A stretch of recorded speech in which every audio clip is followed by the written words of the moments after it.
My name is Tylluan Penry. I'm a solitary pagan witch, an author and the founder of the Wolf and Howl Press. I know it's been a while since my last video. I'm always planning to make more and then life gets in the middle, so sorry about that. Today I thought I would talk to you about becoming an authentic witch. Now, what I mean by that is becoming the witch we want to be. We feel we should be. The witch that's inside of us. And the reason I've decided it would be a nice little chat is that a lot of people seem to be trying to become what others think they ought to be.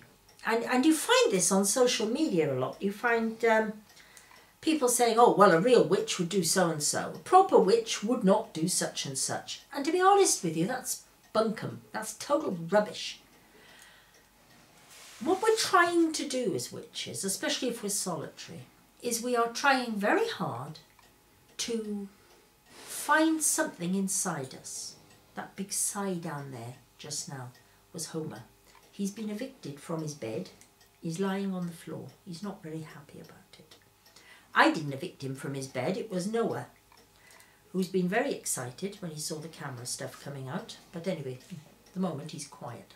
So what I was saying was, it's about becoming authentic to ourselves. It's about really discovering ourselves, because I don't think you can be a good witch until you really know what sort of person you are.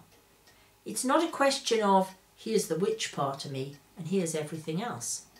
If you are a witch, if you're an authentic witch, if you find your authentic self, then your witchcraft, if you like, infuses everything. It infuses what sort of partner you make, what sort of parent you make, what sort of sibling or child you become to others. It infuses everything we do. And this is why it's so important to try and discover what is really us. What are we really? What are our views on X, Y, Z? How do we incorporate this into our view of magic and the world around us?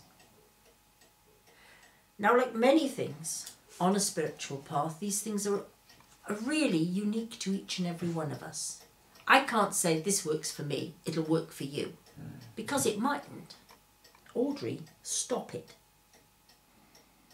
That's little Aud growling at something she can hear on a sort of subsonic level. So how do we become authentic? How do we become real?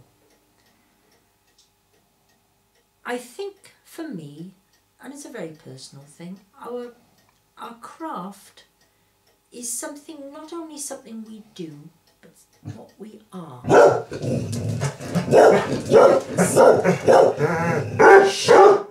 Something has been disturbing these all day.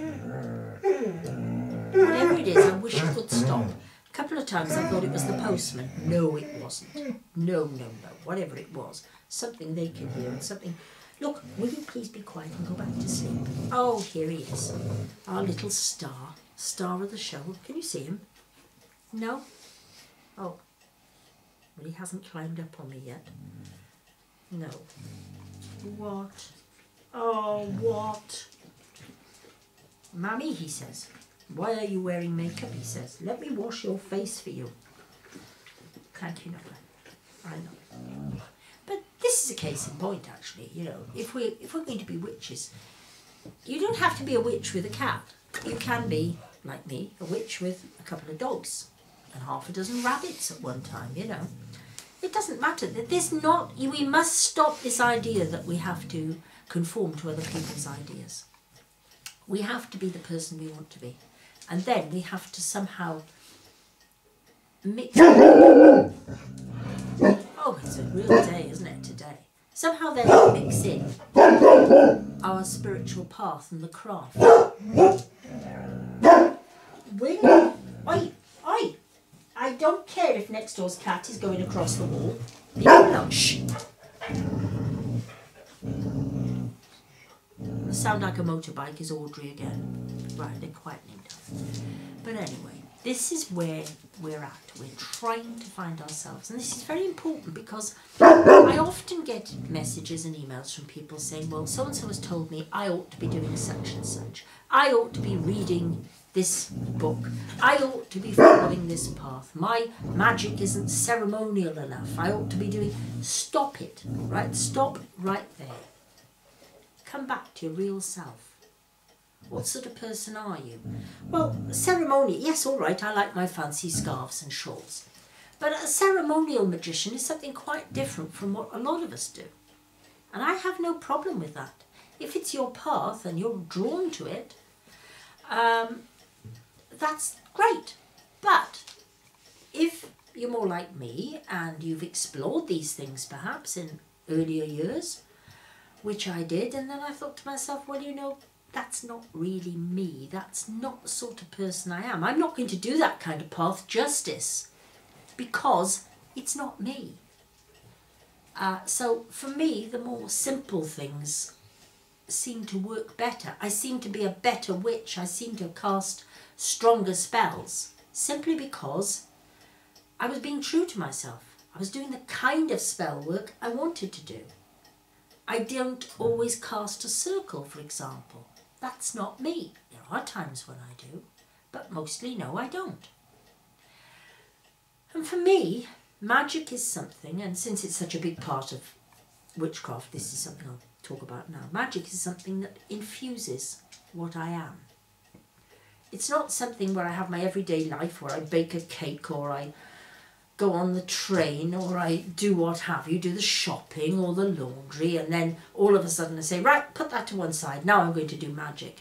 For me, magic is something that seems to infuse everything.